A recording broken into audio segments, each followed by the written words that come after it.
How's everybody doing? This is Justin Sempers with another edition of How to Make a Crap Load of Money.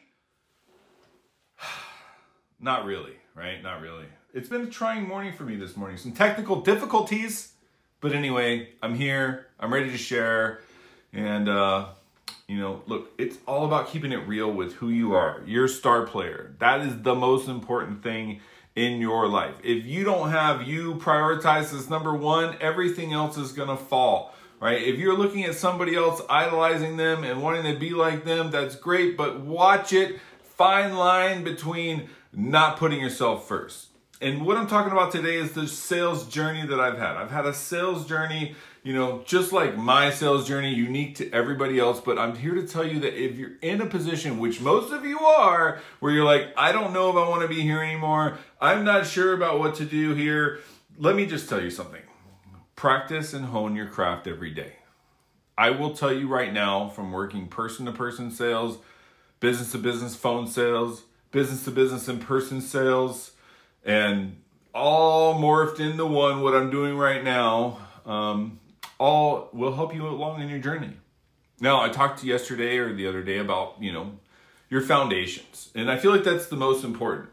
And what I'm sharing with you today really has nothing to do with the foundations that I talked about the other week, but the foundations that you have obviously will give you a better springboard to spring off of to make something better of your career. But enjoying the journey, that is the key, right? You have to take time and relax and enjoy the journey. When I started in sales, it was timeshare. I was scared as heck to get in front of a bunch of people and talk about something that I just did not do, which was vacation. I had no idea really what vacation was. Not that we didn't have enough means, I guess. We just didn't do that, right? We did other things, and vacationing really wasn't one of them. We didn't do like a year vacation. We're going to go to bang, bang, bang, bang. I just didn't do it, But I did listen in my sales training that was pretty extensive for timeshare or sales as it is, but, did really well. And then I got the stigma of where I was working, what it was all about, which the place that I worked at actually got, shut down by the FBI. And then, I tried to go to other resorts and it was just not really working. So I got in my own head, right? So then I went into business to business cold calling sales. And that was something I really didn't like doing a lot of anyway. I hate when people bug me on the phone. I hated it. Click, click, click, click. Don't call me back. Lose my number, right? But I did it. And I was pretty good at it. I mean, out of, 15, 20 people that started with me in that job 2 years later, before I went in the mortgage industry, I was the only one left. Only one.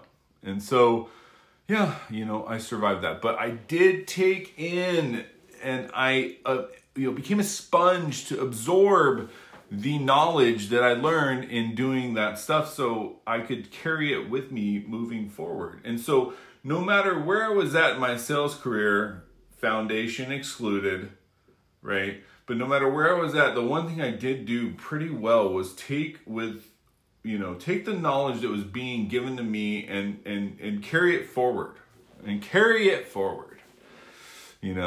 But yeah, I mean, I remember in business to business cold calling, I would mirror the customer I was with. If I was talking to somebody from the South, I had a twang. If I was talking to somebody from New York, it was like I had a New York accent. And it's like, but the one thing is, part of that's my personality, but that's not necessarily being true to myself or who I am or what I can deliver. It's more just morphing myself into what I think somebody else wants me to be. And that's not what you want to do. That's not what you want to do. I think, yeah, it's all fine and fun to joke around and do all those things, with whoever. But, to try and change yourself into somebody that you think that they want you to be is not what you want to do. And I did learn that. It was a big lesson for me, I did, business to business advertising sales. And, I did really well with that. That was something I actually did pretty well with. It took a lot with that. I remember people asking me, well, do you think you're going to be able to talk to used car salesmen about advertising? And I was just like, looked at them and laughed. I'm like, bro, I sold timeshare. But all of those things were the building blocks that landed me forward in my career and they were just a, stepping stone to get to where I needed to go. But the stepping stone could be up or down depending on how you look at it, what you take from it, and how you can grow from those situations. So if you think you're stuck in a dead-end job with no real chance to get ahead, that's not true. It's all a stepping stone, and use it wisely. Anyway, thanks so much. Have a nice day.